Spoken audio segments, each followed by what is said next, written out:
Okay, hello everyone. Welcome to our session. Today we are very, very proud to have in our company Scott Thornbury, a legendary figure. Okay, you cannot graduate with a CELTA or a Delta or a BA in English language teaching without reading his books. And I would like to share with you in a minute how this new idea was born. So with Scott, I met during an ITDI course. I was thinking to do my experimental lesson on Delta on Dogme. I was looking on the internet and I couldn't find anything that connects Dogme with EAP. So I was trying, then I found this course, and during the course, during the online sessions with Scott, I got an idea of what is Dogme exactly, because there is a preconception that Dogme means that you go to the class completely unprepared. Like my Delta tutors were telling me, yes, do Dogme, it's very, very easy, you don't have to prepare anything. So I think this is the first myth we need kind of, destroyed tonight, okay? This preconception. So I had the opportunity to have like a one-to-one session with Scott, and I showed him like the materials I'm doing. And I told him, how can I do this in Dogme style, in real timing? So we came up with a few ideas, especially about speaking, presentation skills. So we're really, really happy tonight that we get to share this new idea with you. But it's very, very important to start with the basics, how the idea was born. And we're really, really lucky that we have with us tonight the person who created this idea. It's basically his child. Okay, so let's welcome Scott Thornbury. I'm going to disappear, okay, until he finishes his presentation. And then I will show up for the practical side of things to explain how to do that in our EAP classrooms. Welcome, Scott. Here is, you can post any questions you have in the chat box, and really sorry for that. I always forget to mention it. At the end, I will send in the chat box a WeTransfer link with our new certificate of attendance. It took me a couple of weeks to design it, but I hope you like it. It looks great. Everyone, before we begin, just a quick reminder for our social media links. You can find them in the chat box. Please follow us there for any updates, and feel free to tweet as we go. And as Scott and Penny talk us through what they have prepared for us today. Welcome, Scott. Thank you, Penny. Thank you, Celia. Welcome, everybody. I'm overwhelmed. We've just hit 100 attendees. I was planning for a small, intimate conversation, Dogma style. But it's great that you're all here. I recognize a number of faces, names. Just clicking through. It's just great that you're with us. As Penny says, we're going to split the session. I'm going to talk a bit about the background and then hand it over to Penny. She could look at some practical applications. And as Penny said, this idea was hatched as a result of a course that I ran a couple of weeks ago for the International Teacher Development Institute on Dogma specifically. And I noticed there's a couple of people here who are one of those courses. We've just run 2 this year, and we're planning to run another one next year if you're interested. So, so this is an emergent phenomenon, this talk, and I ought to say right from the start that I'm not an expert in EAP. I come to it to learn as much as to teach from you. So, I mean, I hope there will be time for questions and answers at the end, or that we'd be able to carry on this conversation in some other means. So just put in the chat box while it's open, before I move to the slides, just, Penny ran a poll. What was the result of that poll, Penny? The question was, have you used Dogma techniques in your teaching? And what did we get? The question is, have you ever used Dogme? 50% of the people said yes, 50% of the people said no. Okay, all right. Well, that's an even split. Now, if this was a real classroom, I'd put you into two groups, or I'd divide you up so the people who haven't can explain why not to the people who have, and you could share your ideas. I'm sort of assuming then that, as always, when I talk about this, that there are some people in the room, there's a spectrum of people who are very, very familiar with Dogme and people who are coming to it for the first time. So I always feel bound to kind of sketch in a little bit of the background. So I'm going to do that, and forgive me, those of you who have been on courses of mine, Jorge, for example, and Diane, who will have seen some of this before, but that's the way it is. It's a quick refresher. So let's just go to that, not that slide, that one. Yes, I mean, so very, very quickly, the background is as a teacher trainer here in Barcelona and Spain, in 20 years ago or so, working on in-service and pre-service courses. One of the things that was kind of frustrating was the fact that the trainees who subscribed notionally to a kind of communicative approach weren't showing much evidence of providing opportunities for communication, real communication in their classrooms. And I go back further to the 1980s or 70s even, when I started teaching. And then when the communicative approach burst upon the scene, to me it made an enormous amount of sense. It kind of saved my bacon in a sense as a teacher. I don't think I would have continued teaching if I'd been still drilling pattern practice drills. So I was kind of committed to the communicative approach, and so said my students, my trainees, but there wasn't a lot going on. And this was a view that was evidenced by people like David Noonan as long ago as 1987, that in the so-called communicative classes, there wasn't a lot of communication going on.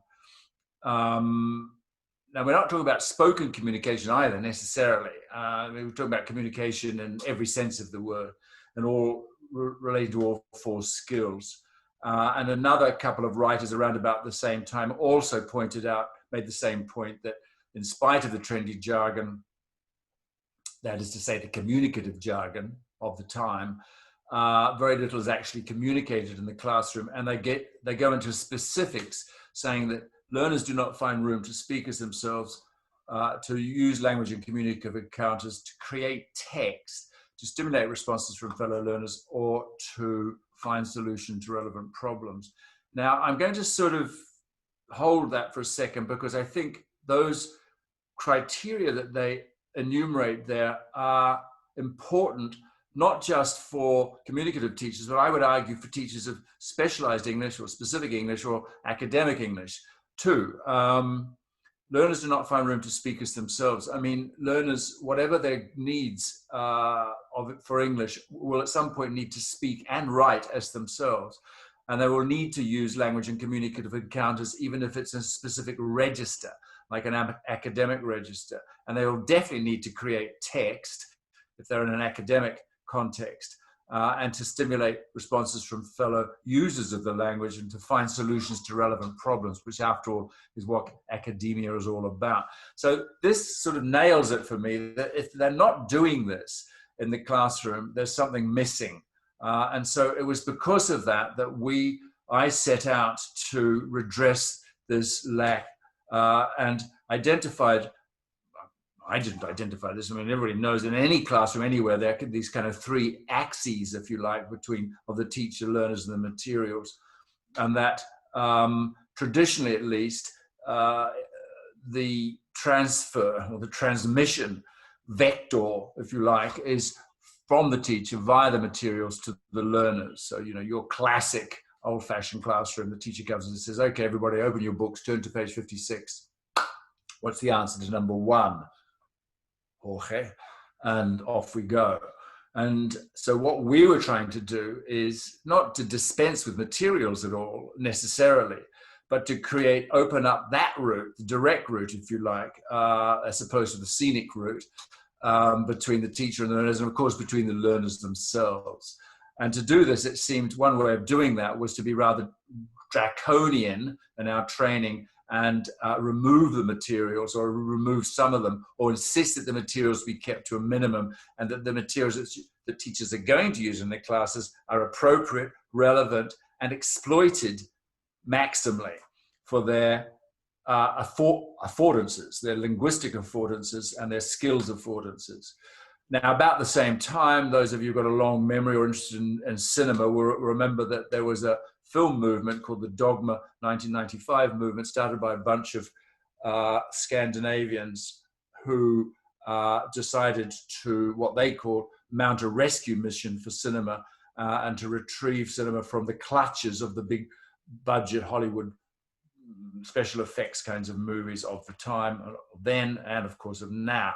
And they produced a number of movies and which were faithful to a kind of list of a manifesto that they drew up, which was basically an attempt to pare cinematography down to the basic necessities, and so as to be able to find the story again, if you like. And I saw this as a useful metaphor for what we were trying to do in our teacher training courses in Barcelona. And so I wrote in 2000 this one-page article, which was like touch paper. It set off a chain reaction, a slow chain reaction, admittedly, initially, among a number of people around the world saying, yes, we do need to recover the communicative values, if you like, that had been lost. And this seemed to be as good an analogy or a metaphor, this film movement, as any. And it was never intended to be some kind of metaphor, a method. Was a metaphor, an analogy, simply. But it got carried away with its own. Well, it was an idea whose time had come. And Penny says it was, what was it, the father of the architect, the father of the method. I wasn't really, all I was doing was saying, what I was trying to do was saying that there's some basic principles of good teaching that we need to recover because they seem to have got buried. And that was in 2000. We started a group online, a discussion group, a Yahoo group, which has since discontinued, but over 10 years, it generated a vast number of posts, a lot of debate, a lot of very interesting ideas about the application of these principles to different contexts. And this was the kind of mission statement. So we're looking for ways of exploiting the learning opportunities offered by the raw material of the classroom. That is the language that emerges from the needs, interests, concerns, and desires of the people in the room. Now, since then, a lot of findings in second language acquisition theory, educational theory, seem to validate the notion that language is a kind of an emergent phenomenon, both first language and second language, and that the use of the word emerges, and this mission statement was kind of serendipitous because, in fact, there is a whole school of thought that believes that language is essentially emergent. But what we were looking at is the language in the classroom that comes out of the sort of activities in the classroom. And subsequently, in a book that I think Penny is going to reference, that I co-wrote in 2009 with Luke Meddings, who was one of the founders, starters, movers and shakers, if you like, we formulated 3 principles which tried to redress the view that Dogma was an anti-things, anti-course books, anti-technology, anti-materials. What we were trying to do is, so here was to sort of say, no, what is it about? What is it for? And so we reduced it to these 3 basic principles. Dogma is about teaching this conversation driven, that is to say, the starting point, as in task-based learning, is the creation of meaning. The meanings that we want to prioritize in this particular class, and those can be generated through talk between the people in the room. And therefore, not a lot of materials are needed. But what the teacher needs to do is kind of take the language that is generated and shape it and scaffold it and do whatever it is that is needed for it to become available for learning. And that is the third point there. Dogma is about teaching that focuses on emergent language. So there was nothing new necessarily about this. It borrowed from task-based learning. It borrowed from methodologies that have long since disappeared, like community language learning or counseling language learning, etc. It borrowed from progressive education, mainstream education, progressive movements, which did away with course books and were experiential, etc. And their focus. There was a lot of eclectic borrowing from all sorts of other sources. And as I say, subsequently, there's been a lot of research that would seem to validate at least some of these principles. Now,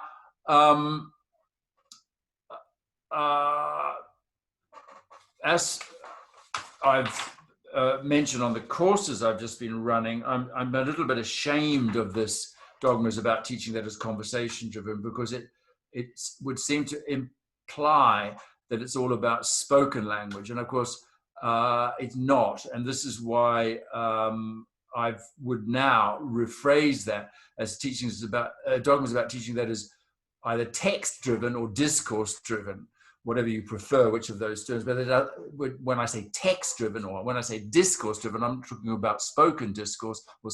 I'm talking about as much about written text as well. And that I think is relevant to our discussion today. Okay, so that's the potted history. I mean, and there's been a lot of people have been very enthusiastic about dogma. There's also been a lot of people, publishers included, have not been so enthusiastic. And some of the criticisms are that, for example, it's not new. I've never claimed that it was. It's a new name for something that's been around for a long time. And sometimes it's quite good to name things again. I mean, to rename things. And particularly for people who say, oh, it wouldn't work in this country or that country. I mean, we get a lot of this. It's very context specific. So, but it wasn't meant to be a global method. It's meant to be a set of principles that you could borrow and adapt in your own particular context. Doesn't work for beginners, some people have said. I would query that. Doesn't work for advanced students, other people have said. I would query that. Doesn't work with large groups. Many of the activities I've done with groups of up to 700 people in conferences, etc. Doesn't work. Have we said that already? No. Young learners, I would say it's the only thing that works with young learners, but we're not here to talk about young learners. Doesn't work with non-native speaker teachers. There's a lot of evidence to suggest that this is absolutely not true. It doesn't work because there's no input. Now, these are more serious criticisms because they come from the point of view of, well, you know, if there's no syllabus, where is the input? Where is the push? Where is the +1, etc.? Now, that is a serious charge, one that I've attempted to address, and it's a charge that's made about task-based learning too. In other words, if you're relying on emergent language and you're grabbing whatever comes up, maybe stuff doesn't come up. What happens then? That is a question that we might want to address, and that's to do with the lack of a syllabus. There's no attention to form. So there is attention to form. That's very important, and it's a mistake to believe that dogma is simply sitting around in groups having a chat.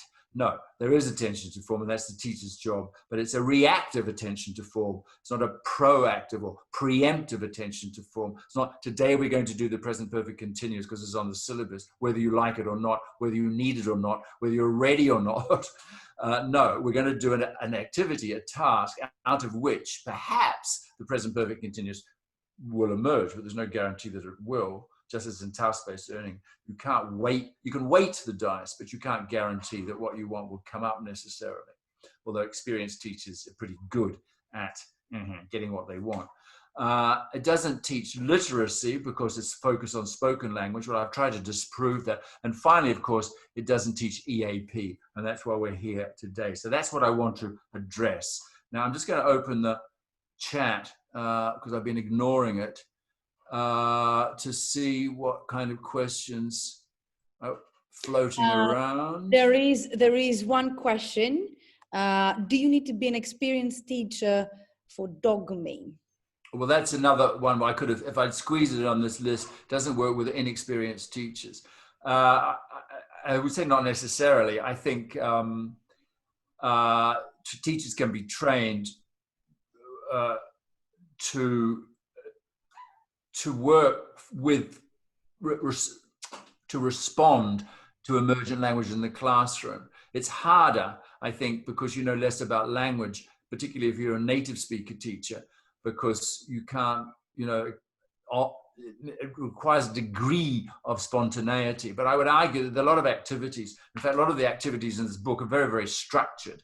They have a very clear structure, and they can be done. Even by relatively inexperienced teachers. Classroom management skills are obviously important, as they are for any teacher. It takes time to develop the kind of expertise to orchestrate, for example, a largish group of learners and to catch the language that's flying around. But there's ways of catching language now, of course, by recording it. And if you're teaching online, you can record everything that happens. But yeah, it may be that you need a degree, a critical mass of experience before you can really start adopting this. Ben Warner, very good question. How can mitigate the lack of input criticism, especially in a context where a syllabus is required?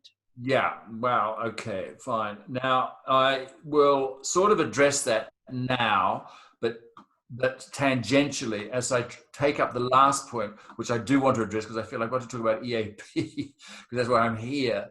And we can come back to that issue of the syllabus, if that's okay with you. Mm-hmm. Because I think there's a perception that EAP and Dogma are different kettles of fish, that they're poles apart.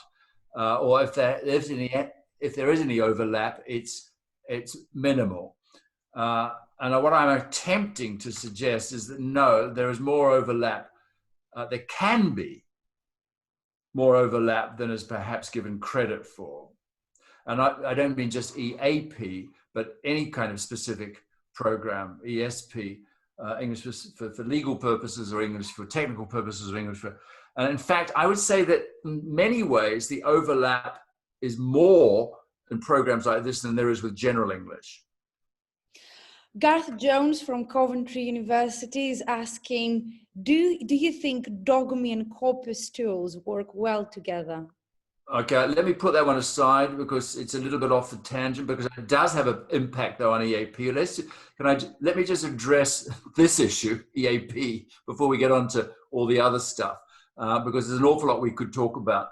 But it is a very good question, and I see no incompatibility with because Dogma is not a method; it's just a set of principles.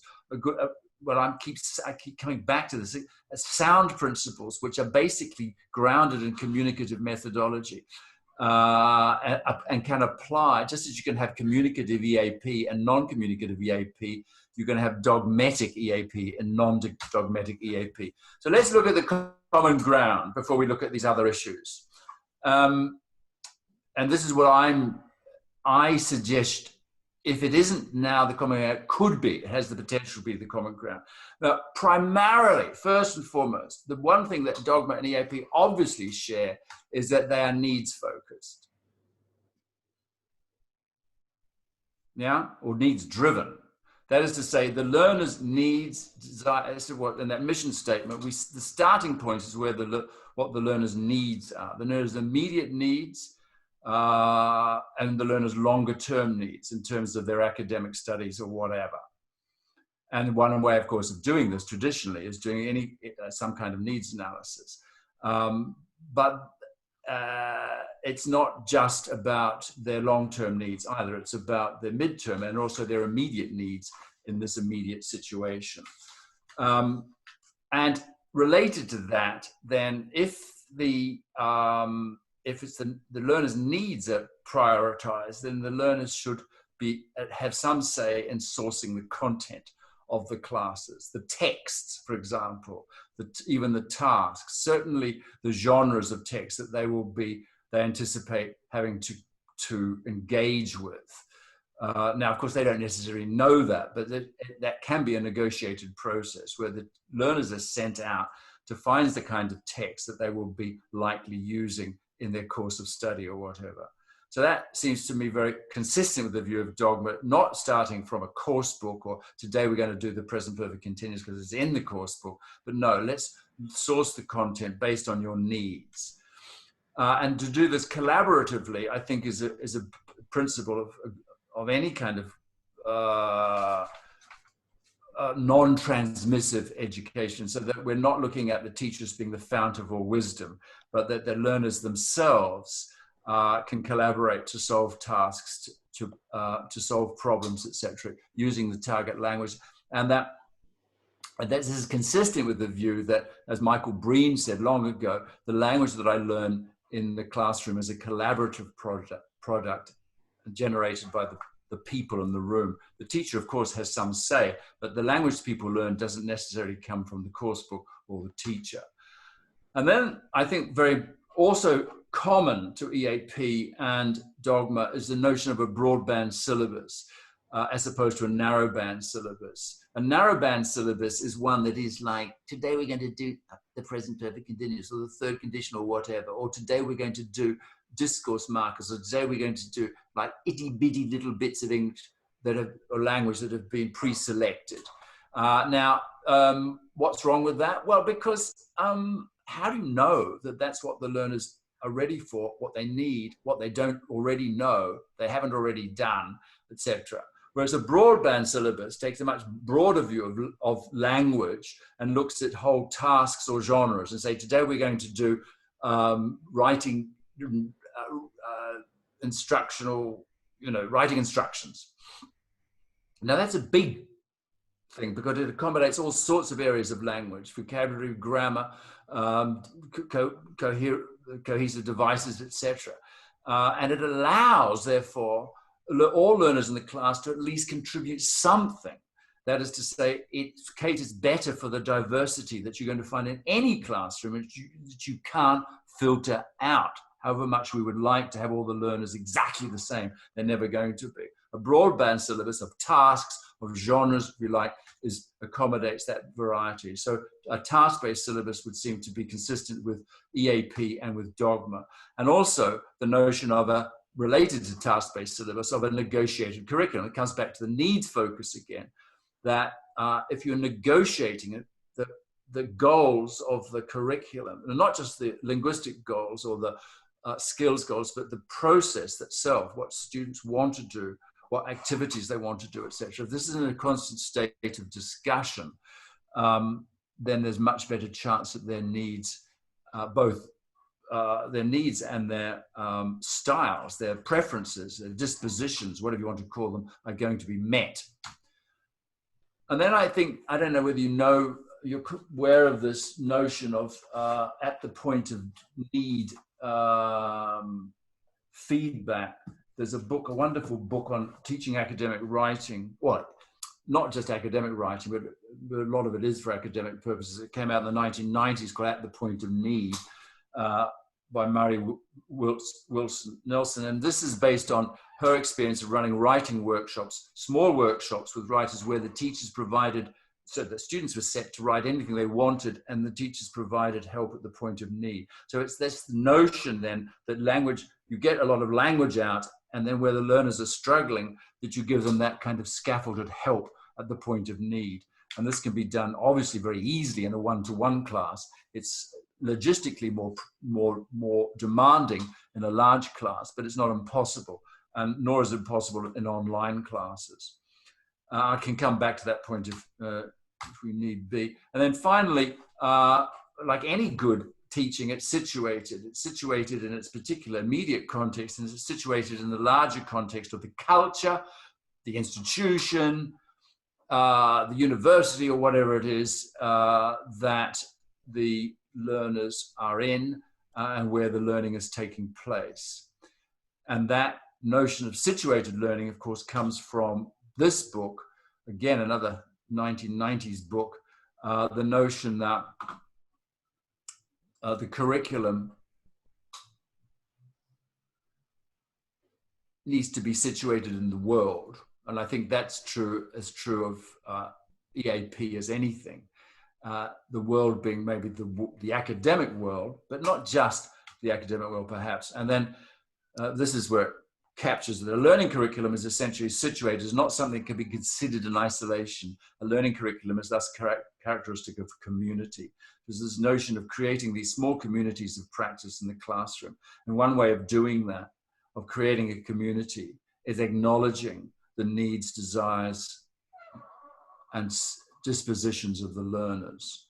So on that note, I'm just going to take another pause here. And just take a quick look at the chat to see if there's anything, Penny, if there's anything I've missed. The main concerns of the people is how we can adapt it to the EAP classroom. So I think they need to wait for a little bit for my part of the presentation. Okay. If everyone is well, anxious about pre-sessional and how you do that. Yes. Okay. Let me just hand over or introduce Diane Hoggins, who's here in the audience, who's on the one of the courses I just ran for ITDI. And this really, she wrote this, and this, excuse me, Diane, for quoting you, but this really struck a chord.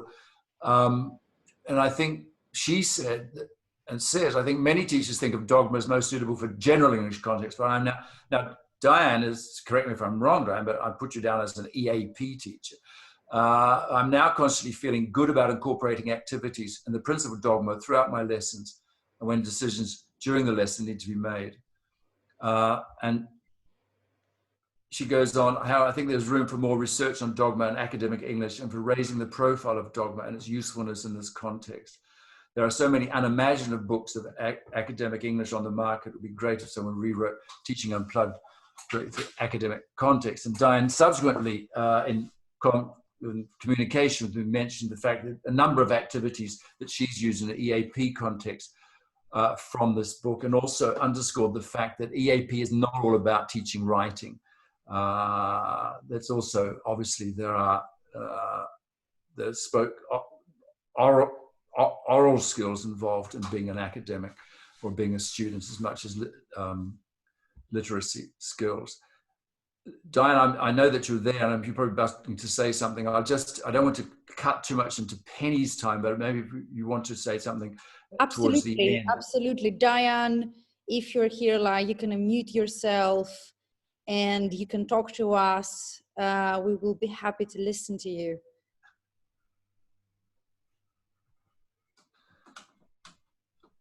And while we're on the, whoops, that looks like we're on the subject of muting and unmuting. Let's just go back to the room.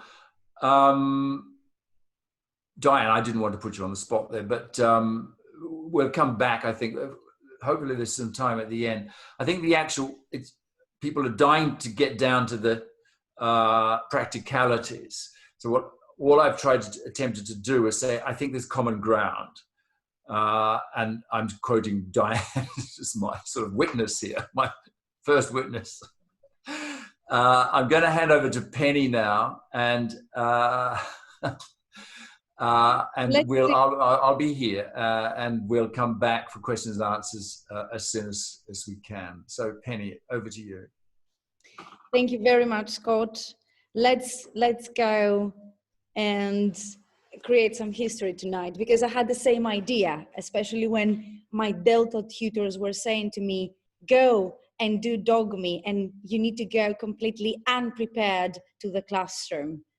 Big mistake, okay? Dogme does not mean you go unprepared. You go prepared to do something different. I know people are teaching pre-sessionals, and here we're teaching ARWAC and ISAC. So it's like an OCS. So, but first I want to start, what is Dogme for me as an EAP tutor? And most of my career is in EAP, okay? I've never taught English even to Greek speakers from my country, okay? My whole life is EAP. So for me, EAP is material-light teaching that can lead to developing critical thinking, moving away from strictly PowerPoint-led lessons, surprising students in a positive way that makes our classes more engaging, and most importantly, fostering learner autonomy. For me personally, Dogme is a powerful tool to develop our students' critical thinking skills. Right now in EAP, we suffer from a disease, and I'm not a saint.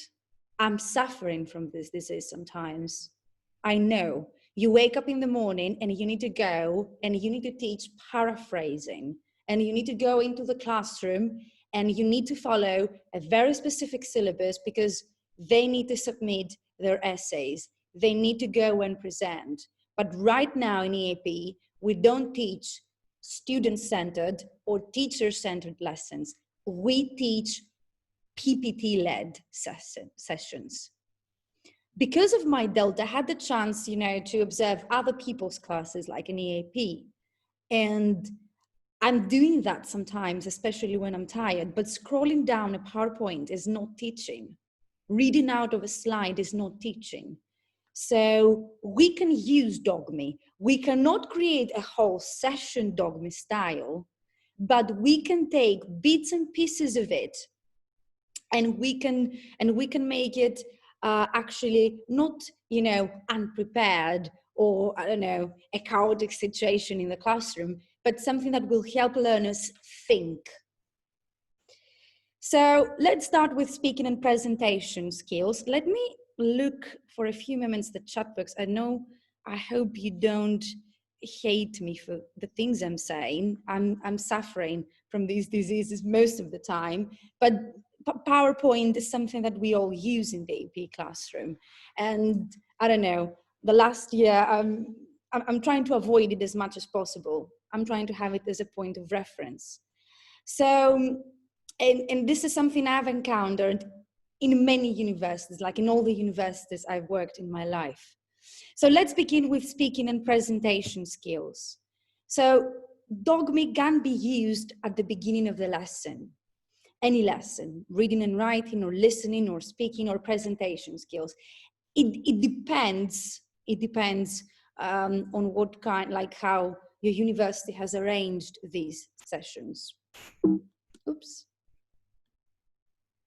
So practical ideas and how a Dogme style classroom should be arranged. This is something I usually do, not only for Dogme style activities, for every type of activity. I have my students sitting in tables, group 1, group 2, group 3, group 4, 3 to 4 students per table. It depends on the numbers of your classroom, but I don't think we have EAP classes with more than 20 people. Correct me if I'm mistaken. So idea number 1, and I will show a very specific example I've used with my students, and it was for oral communication skills. This is how we call our course, for speaking and presentation skills and lecture listening skills. So imagine that you're going to watch an academic lecture on gifted children. And I have a few colleagues here, like from my university, so they will know exactly for which lecture I'm talking about. So the topic of our session was gifted children, gifted people. So what about a possible traditional EAP brainstorming at the beginning of the session? Oh, do you know how someone who's gifted discuss for 2 minutes in groups? Especially if it's 9 o'clock in the morning, what's going to happen? You're going to have like a few good students who are going to say a sentence, and then all, the more shy, introvert students are going to hide behind, yawning, nothing is happening. What about a Dogme experience and how I arranged it in order, to move away from that vicious circle?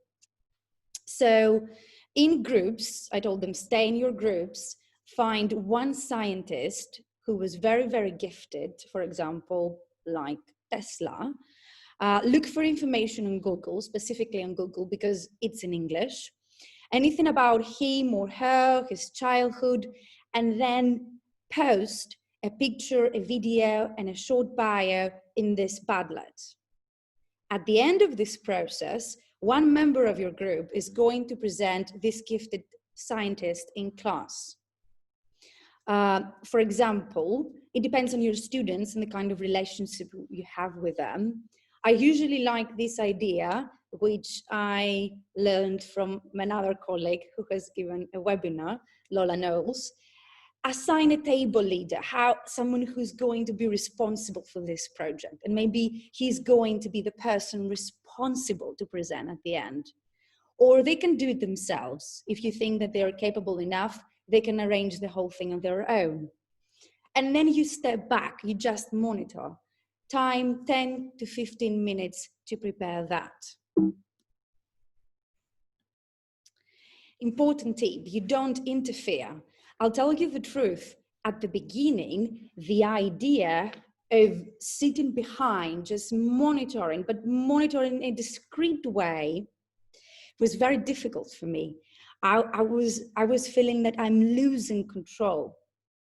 But it was only for the first time, because students are trained. You do this once, you do this twice, and then they like the process, okay? The only thing you need to do, I do it, I don't know if you have this problem, I always remind them, speak English, speak English. I go around to the classroom like a crazy teacher, just saying, speak English, and the time remaining for the class, for the task.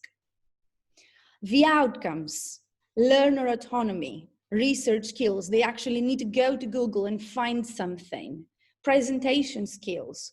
I know that before they go and present their final presentation, they have like a rehearsal in the classroom. It's only once or twice. But I think our students need more practice with presentation. And that was something I was always doing, but now I try to put it in a context. And also, Padlet can function as an activity to practice their cue cards. Specifically here, we teach them how to write cue cards, how to reduce information in bullet points for that. So Padlet can function as something like that, an additional activity. Idea number 2, especially to develop their critical thinking skills, speaking skills, presentation skills, and that was the activity I loved the most. It takes more time than the previous one, but this is something I really, really like. So let's imagine that you need to introduce the topic of online communities, and more specifically, social networking sites. So during the lesson, students will watch an academic lecture, take notes, and then answer some listening lecture comprehension questions. And then at the end, we're going to have like a seminar discussion. So how we are going to do that? Because I don't know, during my career, I don't know, like seminar discussions weren't always very, productive. It was like as if students don't have an opinion in the matter. I just looked into the chat box. Everything, like the activities I'm explaining, took place in a face-to-face classroom. We're really lucky here at UNNC to conduct face-to-face classes, but at the end, I will explain how this can be done in an online environment. So let's move on. So what I did at the beginning of the classroom, I tried to create some emerged language, like, okay, social networking sites. Do you use social networking sites? How can we define them? And then let's look at actually what happened. So you can take a look from my whiteboard, okay? I know my letters are not perfect, okay? So you can see that was something like, as you can see, an online community. And then I was like, how can we define it? Definition, how do we write definitions? So it was a small revision on definitions as well. An online community is, refers to, can be defined as.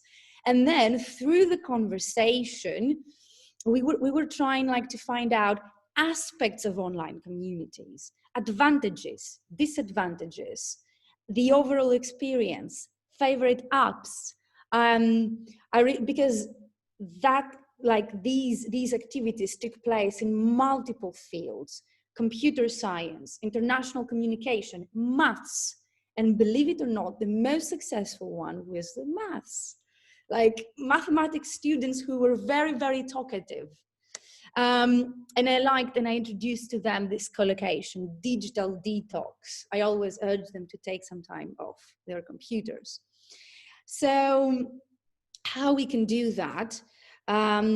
So you can go more Dogma style here or less Dogma style. It depends on your students, and it depends how autonomous they are.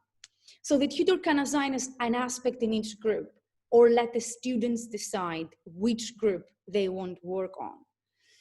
Students design 3 to 5 questions. It depends on the time that you have. Usually my classes for oral communication skills is usually 2 hours. So I've got plenty of time to structure things. So they need to design the questions in their group. Personally, I went for 3 questions to save time. They need to collect data from their classmates, and then they post the results and the questions on a Padlet. And you should see, and then of course at the end, a student from each group presents the results in class. You could see the magic, because something magical happened. Everyone was speaking English. There were, it was 9 o'clock in the morning, and they got up and they went around and they were asking questions in English, and they were collecting data in English. Of course, I was acting again like crazy, monitoring them if they speak English. But other than that, I wasn't doing anything. I was just looking at them, and I was trying to find out what they're doing, how they're reacting to the process. And they woke up and they were speaking English, and they were collecting data, and then they posted them on a Padlet. And of course, this time, a different person from their group presented in the class. Okay, so suddenly we had 4 people. Now we had 8 people out of the 15 students who presented. And then we did it again in our next lecture. And then finally, all the students had a very similar experience. How we timed this? 30 minutes. And of course, I was monitoring. I picked, mistakes from their questions on the Padlet, mistakes I was able to listen, and then I wrote them in the board, and we explained a few words or things, anything, that is not very academic style. You can see here some examples from their Padlets. Most of them had the time to post their questions, and I was able to like them. Some of them, they wrote it on their book and they posted a picture. Some of them had the time to type the questions, and they were really I couldn't believe in the questions. I couldn't believe, actually they discussed most of the content of the lecture. And here you can see, I want to show you a few examples of how I usually do it with my students, because I expanded this. So for example, let me do there is something with, I can't see a few things. Okay, good. So you can see, for example, we were looking into the the successful characteristics, the characteristics of successful and effective teams. And I did a very similar thing, a Dogma style. I told them, find the key features, post pictures on a Padlet. You need to tell me which are the characteristics of effective teams. We did the same with social intelligence. I mean, I didn't tell them the definition. I didn't tell them what is social intelligence. They needed to find it. Because in my mind, Dogma is like student-driven learning that comes from them. And why I call it digitized, because even a computer with an internet access and Google, even their smartphones, they have internet, Google, even that can generate content. A few ideas for reading and writing, something I'm designing these days for my students in environmental science for next semester. So there is an add-on on Google Chrome, which is called Insert Learning. So my students need to write an essay on offshore wind power, the environmental effects of offshore wind power. So in my idea, I found them like a few website articles. And what I did, and let me take you through, okay, I will show you exactly. So if I go to Google Chrome, and I have shared with you the link of the lesson and you can access it. So what Insert Learning does, you can go to this article and you can highlight content and you can add questions to each content. Any questions that you like.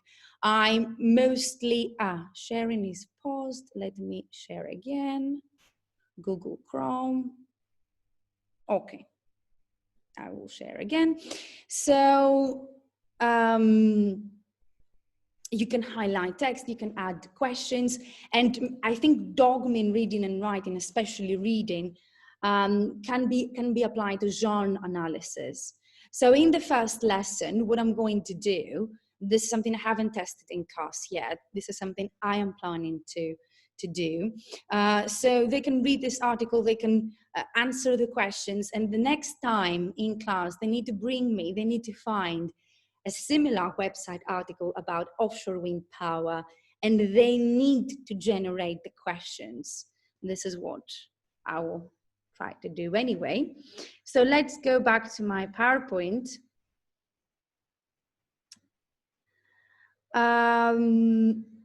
Next steps, what you can do if you want to learn more things about Dogme. It's that book, Teaching Unplugged, and it contains a project that took place in Thailand with EAP students and tutors, and explains a few Dogme techniques. And then you can visit Scott's website. And this is something that changed my way of teaching, and my personal experience using this Dogme style activities in the classroom was amazing. Was really, really amazing. And today we finished our classes and my students sent me an email saying that these activities with the Padlet that we did were amazing and we really liked them, and thank you for the experience. I don't know if I wasn't paying attention to the chat box. I was very, drawn to my presentation. The name of the plugin is Insert Learning. The link, everything is in my PowerPoint, and I will share right now the file of my PowerPoint. So if you have any questions, please let me know.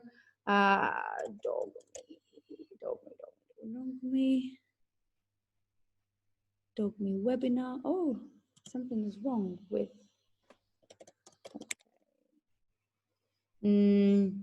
I don't see a very good copy. Here it is, sorry. So you can find everything in my presentation. And of course, we're going to share everything in our website. So I wasn't paying attention. Celia, did you see any questions? Anything people want to explain, want me to explain? Lots of different points, really. Should we ask people to unmute perhaps and ask them the questions that they had? I've been following a discussion that has been taking place. I just butt in. I've asked Diane, I didn't realize that you were unmuted, Diane. Now I've unmuted you if you do have anything you would want to add to me putting you on the spot like that. Thanks, Scott. Look, I'd just love to just say that I've had a 10-week course. I'm on a pathway program for university. We've experimented with 5 classes, 70 students. So I had 16 students in my class. Magical Penny's word is what's happened. They just graduated yesterday. Fantastic results. We did a big needs analysis at the beginning, 2 major pieces of work, an extended essay. They wrote the question. That took like 2 weeks for them to write the questions, and design and evaluate, and groups of engineers, business people, really wide ranging. It was very challenging reading all of those essays. Some of, I had to have my dictionary there for some of that, but they just really came out wonderfully. And it wasn't, I put something in the chat about we're going to do, what I meant was it's not language driven in that sense that we're going to do the present perfect today. It's about emergent language. So we maybe would look at an abstract from an academic article and then look at the language in their genres, in their fields, as to what came out. What I loved best was the group presentation. The exams weren't very important at the end, and they wrote what their assignment questions were. The thing I like best, because cheating, of course, is a big problem here as well, as it is in all universities, and there's nowhere to hide if you're writing your own question, getting your own resources. For their big group presentation, the biggest part of the evaluation wasn't the final presentation. It was them recording a group session of them negotiating how they were going to do their final presentation. And they had to submit that meeting. And that was far better to assess their English with than them going through a very organised PowerPoint, which they'd written a script for. Yeah. Fantastic and magical. They're so ready for university.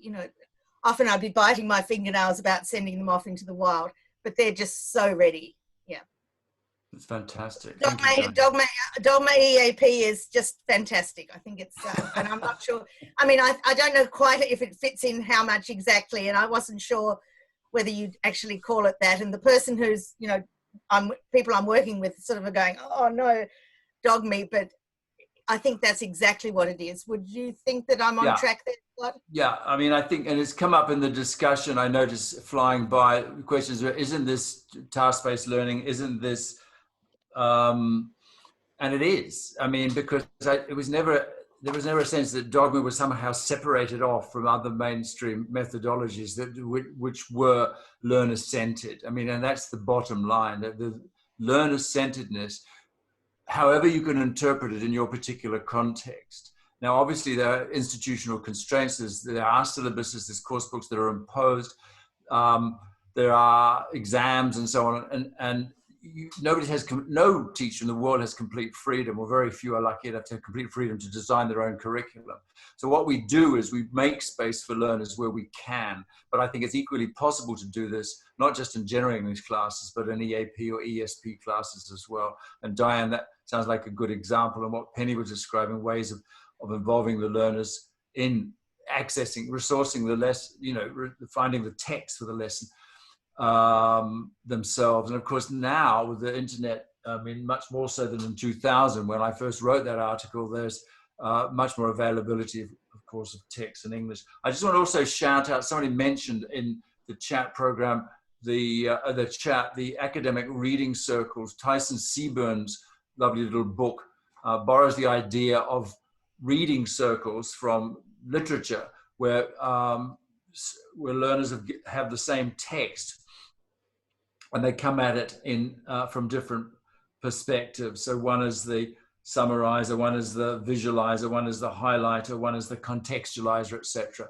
And that they, having read the text, they bring their own particular point of view that they've been assigned to the discussion, and lots of things emerge out of those discussions. So again, it's a structure, but within the structure is not one that constrains learners. It actually frees them to be able to explore collaboratively issues of text structure, text analysis, etc., the vocabulary and the grammar of the text, but also the way the writer positions the reader and all stuff like that. So there's lots and lots of stuff out there that I think can easily be fall within what we might call a sort of dogmatic framework, if you like.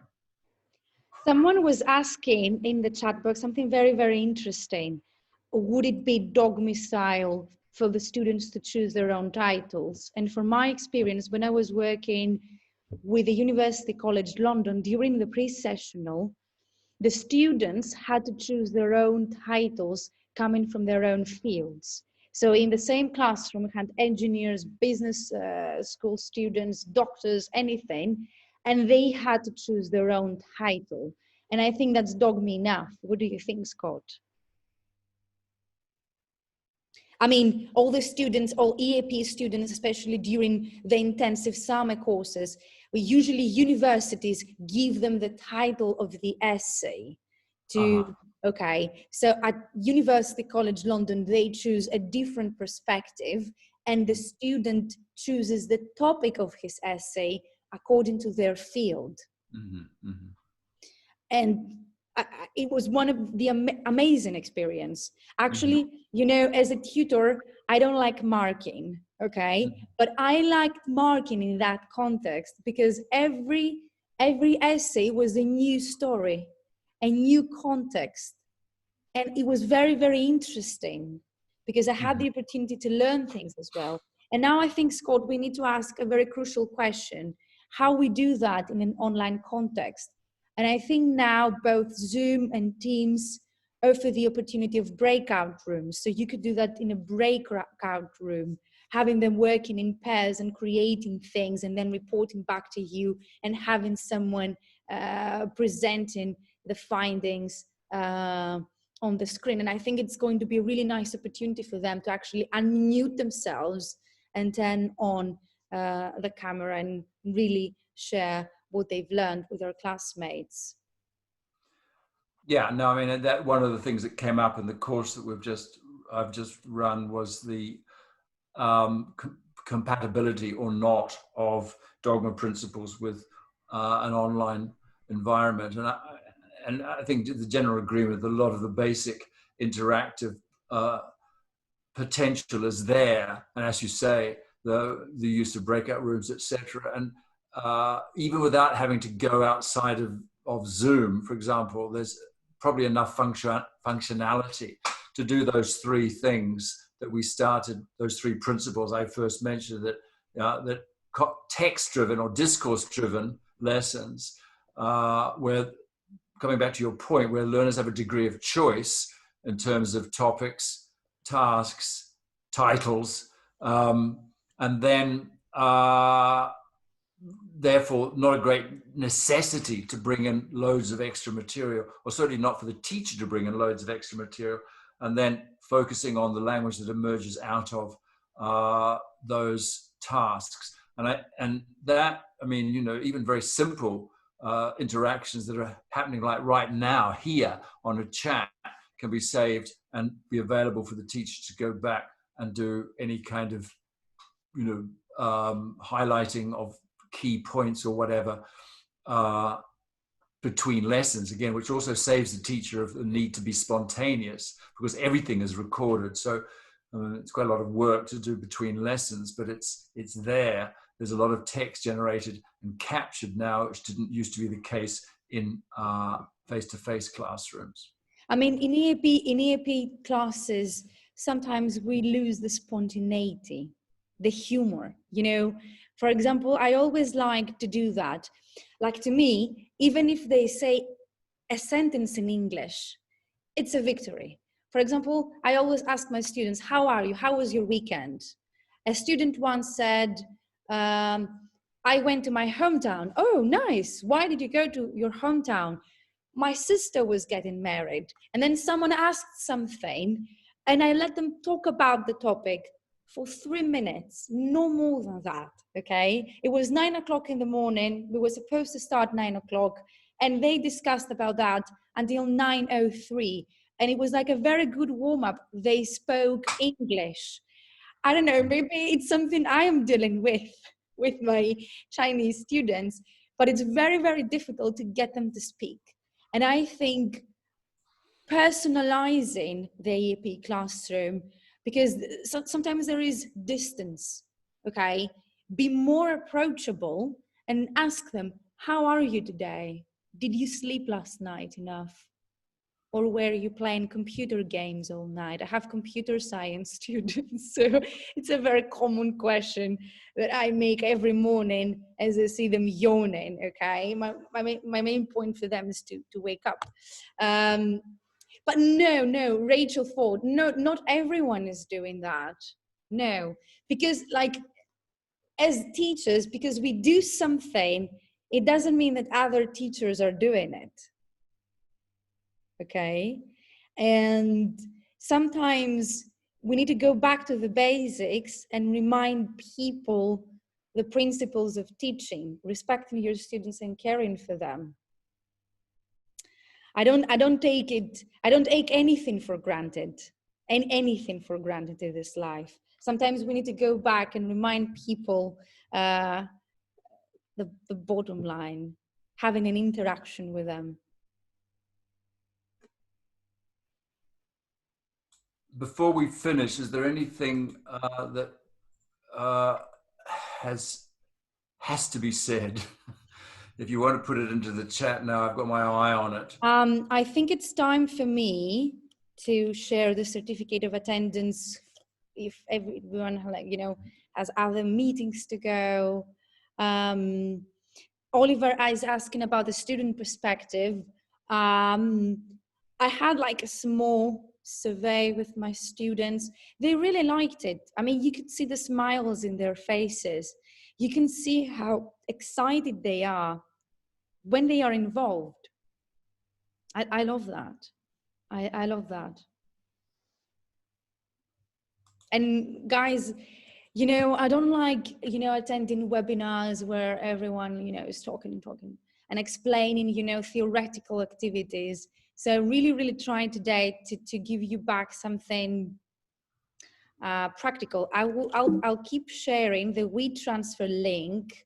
And someone mentioned that they couldn't download the PowerPoint file. If you access Zoom via your tablet, iPad, or smartphone, you cannot download files. That's why we're sharing the certificate of attendance via WeTransfer link.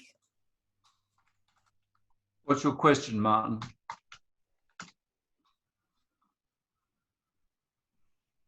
Everyone who wants to, they can unmute themselves and they can talk to us.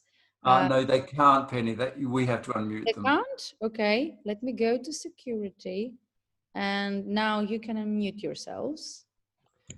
Okay, thank you, Penny. Yeah, sorry, I missed half the webinar, so I'm not sure whether this question was answered. I'm just wondering what the challenges are remotely in terms of applying maybe a Dogma philosophy or approach or a method for whether it's in an EAP context or any context at all. Mm. You mean online? Yeah, teaching online. Yeah. Mm-hmm. What's I the think challenges? you did address that, Martin. I would say it's, from my point of view, it's not ideal. But then many people will be operating with their English online. So in some way, we talk about situated learning. We say if the bulk of people are going to be using English online anyway, then why not learn it online? I mean, there's a greater correlation between the situation of learning and the situation of use. And that's always something that's desirable. On the other hand, you lose a lot of the immediacy and the social side of language learning, which maybe for EAP is less important, although arguably there's a strong social need within for students learning academic English just as much as there is for general English, maybe even more so, a different kind of social needs, etc. But those are better perhaps learned and practiced in you know, bricks and mortar classrooms. But that's the situation we're in. We make the best of it that we can. We're lucky that we've got the technology like this, which, as I said before, does allow a considerable amount of interaction, just as I'm able to interact with you. And I think, Matt, if we look at the practical side, I mean, in an online context, using Dogma style activities like for warm up, with some breakout rooms, like having you have 3 breakout rooms, and then you need to tell them, okay, one of you needs to go back and present what you discussed in your breakout room. And this is something I recently experienced as a student, but I was given the question. The dogme, the real dogme is going to be for them to find the aspect, for example, of online communities. Okay, so it depends. And I think you can have both in Teams and in Zoom. You can have this function of a whiteboard. But to be honest with you, I prefer the Padlet. So you can use the Padlet as a whiteboard, and then all of them and you and everyone can contribute, not only writing, videos, pictures. And I think that's the real magic in it. Nicholas, you had a question.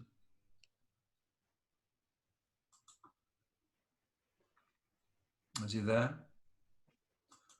Sorry, yeah, it was I had a thing with the mute. Hi, basically it's kind of a question comment. Thank you very much to both of you, by the way, for the presentation and the discussion. But it was just really within BALEAP, and I know it's not the same in every EAP context, but within BALEAP, like at the conference in Glasgow in April, there's a strong focus on EAP teaching being research informed and research based.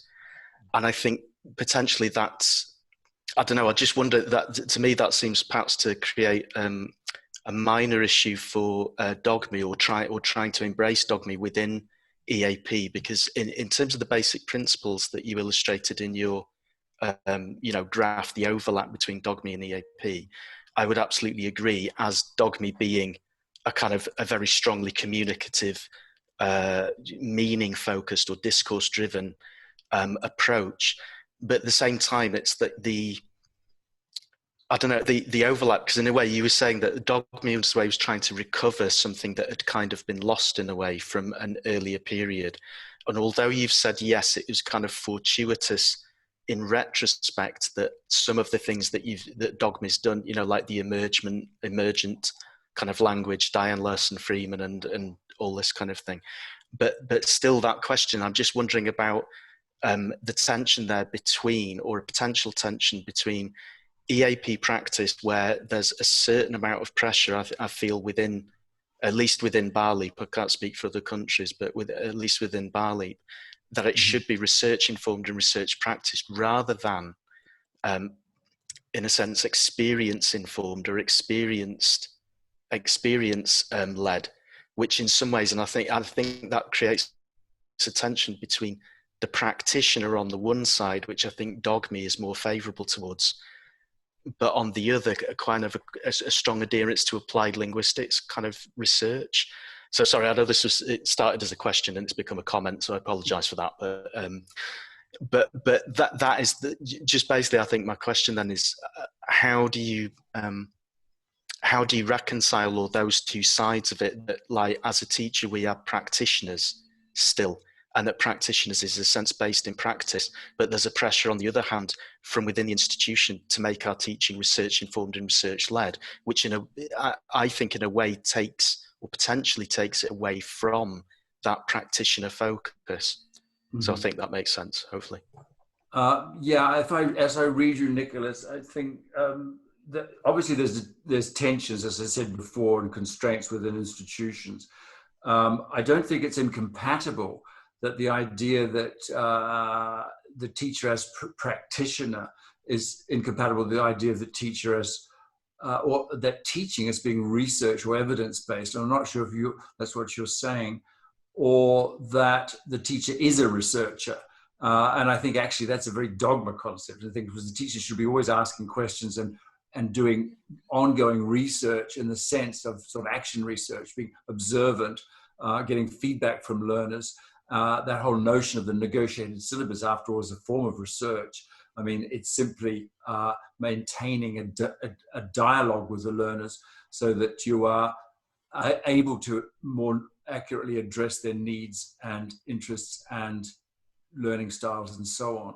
So I see absolutely zero incompatibility really with and I think actually it's a very good point you made, because I think it is a problem that research and practice are sort of thought of as being sort of opposite ends of spectrum, or even never the twain should meet. So there are polarities that don't meet. So on the one hand, you have researchers in universities, or second language acquisition researchers, or corpus linguistics researchers. On the other hand, you have teachers who are receiving this kind of wisdom from on high and then implementing it in their classrooms however they can. But there's a lot of now reaction against that view, that polarization of research and practice, and said, well, actually, if more researchers were actual teachers, that would also help restore the balance, just as if more teachers were doing ongoing action research with their classes. So I would say no.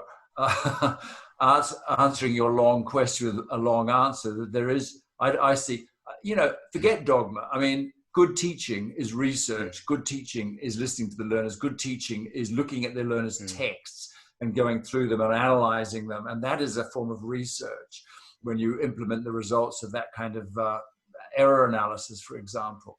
And also, it doesn't exclude the learners who are also being researchers. And I think that's one of the other possibilities that's opened up with a less transmissive view of teaching. You say to the learners, you research this genre. I'm not going to tell you about it. I'm going to describe it to you. You go out and find examples, bring them back, get into groups, find all the commonalities between these texts that are of the same genre. What is obligatory? What is optional in these texts?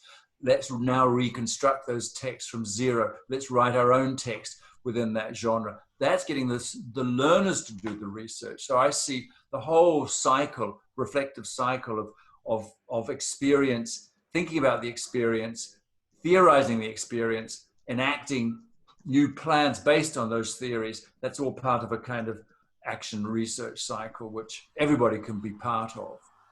And if I can make a comment, I think the problem starts when we become only researchers or only EAP tutors, and we kind of disconnect these two things. Like teachers someday, they leave the classroom and they go and design material and they have managerial positions, and then, they lose this, connection with the classroom, this connection with the learners, what actually, goes on. And the generations are changing. And I think a fundamental ability of every teacher, not only an EAP tutor, every teacher, is to adapt with the times, is to adapt with the needs of the learners. Can we take a couple more questions? Then I have to go. I know it's late for a lot of people. Lawrence Kinsella, I have to hear your voice, since we used to work together. Everyone can unmute. I have changed that in the security settings for some time now, and everyone. Yeah. Lawrence. Yes, can you hear me? Hi, Yeah. Scott. How are you? Hi, Lawrence. I'm fine. I've got one or two comments. My comment online was about students as researchers, and anyone who works in the AP would know it depends on the students. I mean, I'm lucky enough to work now with students who actually can research. So they come in at a very high level compared to most foundations. So our average is about 6.87 IELTS on entry to foundation. I think that's how all EAP should be, but I know it's not. So when I say that they should choose their own topic, that's what I mean. Our students choose their own topics. They do research topics throughout the year. So that's one comment. I think that's works with Dogme. Yeah, that works very well. I'm not sure it works so well if they go in like a lot of Chinese students in the UK, for example, who haven't got control over English. So that was one quick comment.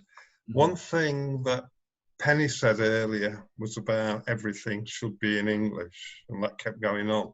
I don't agree with that at all.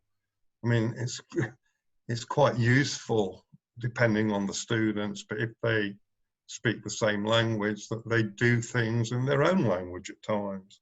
They can do it better, they can do it more quickly, and that doesn't clash with Dogme as I see it. Anyway, I can't see why it would do. And I'll be very quick. One last comment.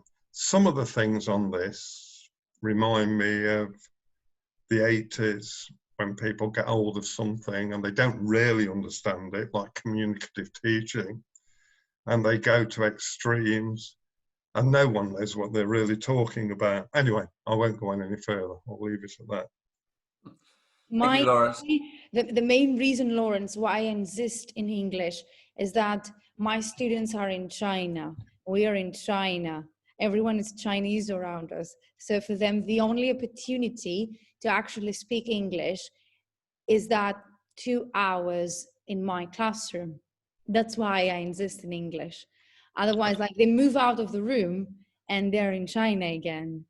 And of course, sometimes, especially when I tell them to find pictures, they go to Baidu and maybe they do, like, they search in Chinese, but I have my reasons why I insist. Okay, but that's got nothing to do with a sort of a rule for Dogma or for teaching. No, absolutely it's not. your situation. Yes, it's my craziness. Of course, it's my situation. It's my context. Yes. It's my context. But going back to the point, Lawrence, about allowing learners to research their own topics, I think, yeah, that if you've got that degree of freedom, that would certainly be compatible with this view of the learner as researcher and as academic discourse as being research centered or focused. The question of the level of the learner, I think, is an important one to the extent that they, but I mean, I don't really see a huge problem here if they learn, if they can be, if they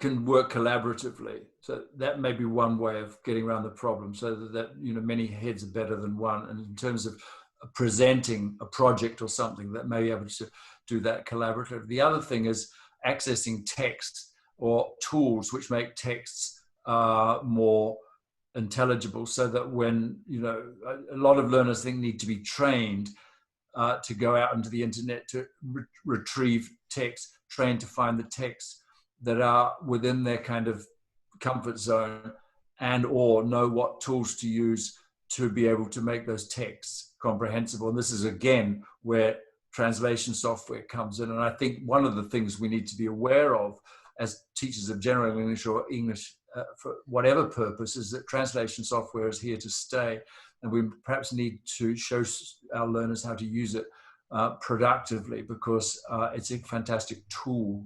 And this comes back to this question of multilingualism. Somebody mentioned, I saw it fly by in the chat, that, you know, universities are multilingual nowadays. In fact, all contexts are multilingual one way or the other. And to be able to train learners to become efficient users of a variety of languages, including English, is something that will serve them in good stead. Hence, the Common European Framework now includes mediation amongst its macro skills, because we're constantly in situations where we'll be mediating between two languages or even more. I think we're probably reaching critical mass here in terms of how many more questions we can deal with. I'm going to sign out, but thank you very much for staying the course. Thank you for joining us. It was an honor for me. Do you know who I am? I'm just a plain girl from a village in Greece, reading your books to take my CELTA, and now talking with you. Thank you, Penny. Thank you for setting this up. Thank you. Thank you very much. BALEAP, thank you, Patty. Thank you, everybody. And we'll see you back in the real world, I hope, one of these days soon. Maybe, you know, Scott, maybe we can create like a Facebook group, Dogme and Eap. Yeah, then sure. we can share our experiences. I mean, why not? Go for it. Everybody. Scott, I was searching your page about Dogme, and I found some courses. There is a course I was trying to enroll. I sent you a message on Facebook on your messenger. Okay. Yes, there's the ITDI course. If you look at that ITDI. Yeah, but I was trying to register, but I couldn't. That's why I sent you my email. Patty, is the registration is a little bit tricky. Well, no, there's no course scheduled at the moment, but you just put your name on a waiting list. But Penny will give you the link. Don't worry, Patty, I will send it to you. Don't worry. Thank you. Okay, everybody. Thanks. Bye-bye. Bye-bye, Scott. Thank you Bye-bye. for coming. I will stop Thank you the so recording much. now.